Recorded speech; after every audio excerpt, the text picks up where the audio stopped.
name is George Denowith. My age is 67. I've been riding since I was probably about 13. So that's what, 54 years? Not legally for the first few, but. Just put that right in the fins there.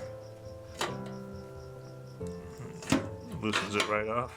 This rod, you put your wheel on there. Tighten these up against it so you can spin it.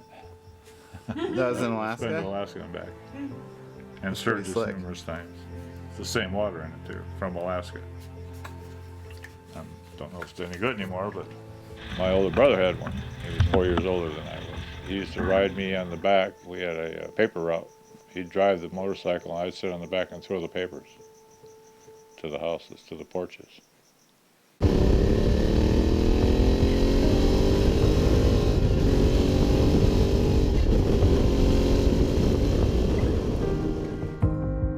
I grew up in Allen Park, Michigan.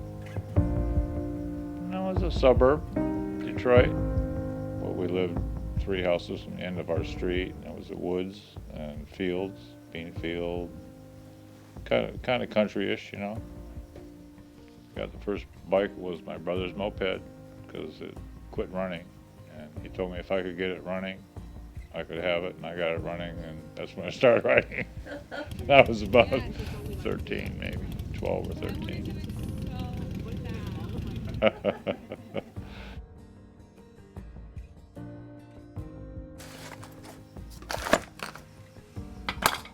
That was on my 64 bed. I don't want to take it down, but that's really fine wood when it's clean. Oh, really? And it's aluminum. See, it's signed. It's got his name in it. Weird. Snuffer. Huh. It used to be shiny, so you can see. Here's some old filters. There's a filter wrench for my new Ducati. I took a lot of stuff apart and I never got back together, but you got to learn somehow, you know. And then I got a scooter, an SU Prima scooter from my brother's friend who lived right behind us. I got it impounded because they caught me without a license.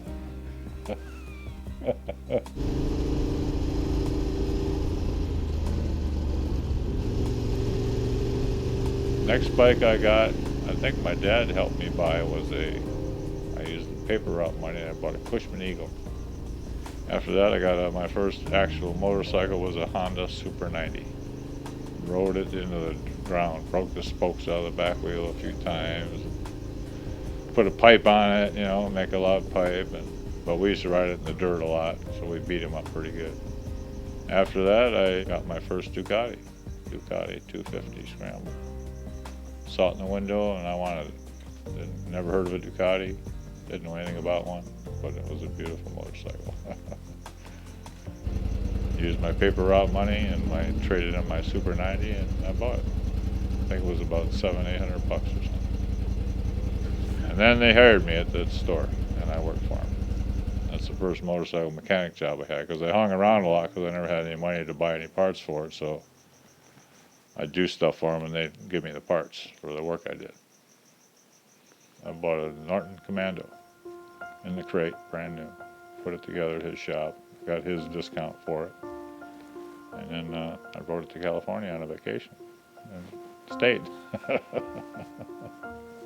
Well, because you could ride all year and make money all year. Back there in the winter, you had to work on snowmobiles, and I hated snowmobiles. And I hated being cold all the time. When I met your mother, I had a Norton Commando, and I got her to ride on it. She'd never been on a bike before. We went to Griffith Park. I know the first time we met was in Santa Monica when I had the bike. Some old lady hollered at me, I remember. Yeah, don't hit. She was just walking by and I was sitting on a curb on my motorcycle and she acted like I was gonna. She just didn't like motorcycles, I guess.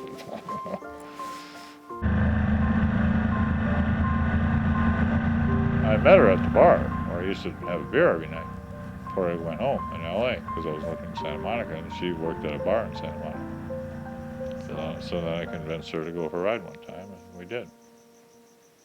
That was it. And that was it. That was it. The Multistrada I bought in 2010. It's a 2008 model. because I loved it ever since I saw the first one. The first year they came out, I saw them at Daytona.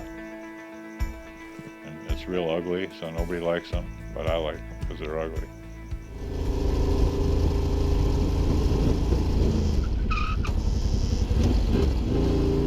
I like Ducatis because they're just a totally different motorcycle, and I'd never seen one or heard about them in Michigan. I mean, I'd heard of all the English bikes because I worked on them.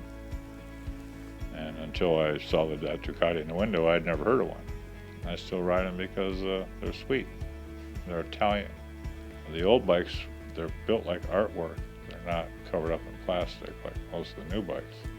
You saw the engine, you saw all the parts for it, and the parts were made to be looked at. Whereas today, if you took the plastic off of a modern bike, they don't look very appealing because they're not finished, where the engines in old English bikes and the first Ducatis were all, exterior was finished to look good. Shiny cases, you know, fins, and it's more of a piece of art.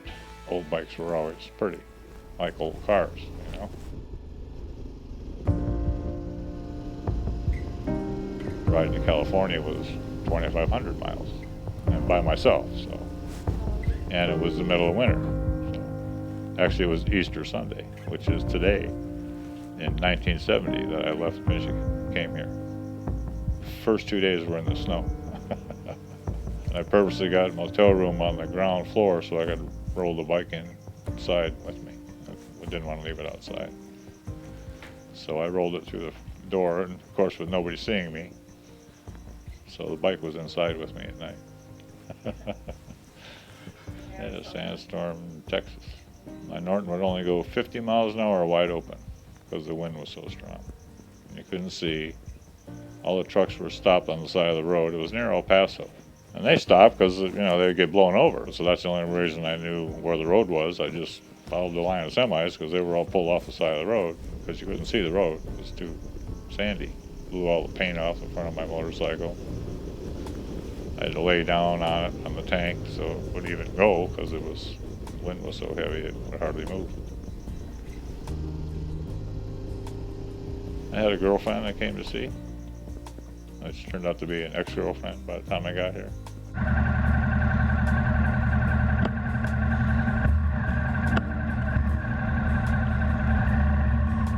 Longest trip? Alaska. My longest trip was to Alaska in 1997. I bought a used 1992 BMW R100 GS Bumblebee. Me and my brother and a friend of ours, Pedro, took 6 weeks and had a blast. The craziest thing was probably that we stopped at Sturgis on the way back. It happened to be Sturgis week. I'd never been there for the big rally in Sturgis. My brother knew a fellow that lived 3 miles from Sturgis and offered us to stay there for, you know, the night, to spend the night. And actually we ended up spending 3 or 4 nights and went to the rally. And that was the first time I'd been to Sturgis. And then consecutive years we went back quite often. My son went with me. Because after that, he got his own bike and he rode with us on his own bike. I was scared. Yeah, I was happy. I figured he could handle it. He's doing fine. He rides as well as I do, probably. It's not as good looking, but you know.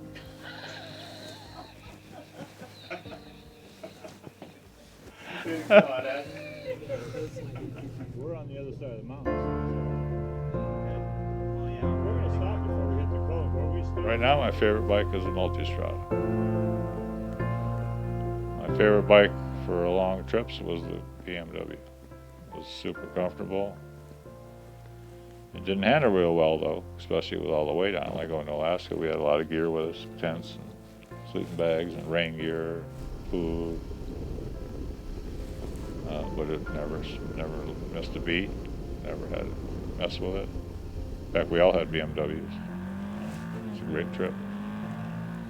Good bike for that. But the Multistrada, I haven't been on a long trip with it yet, but it's very comfortable, and I don't know how it would handle with the same amount of weight on it, but someday maybe we'll try it. I have saddlebags for it.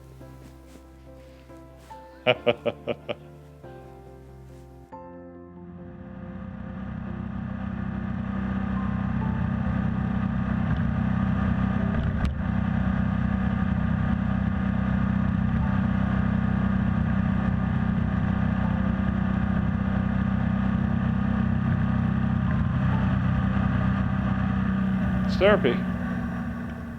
It's fun. It's another world. So like actors act to pretend I ride a motorcycle.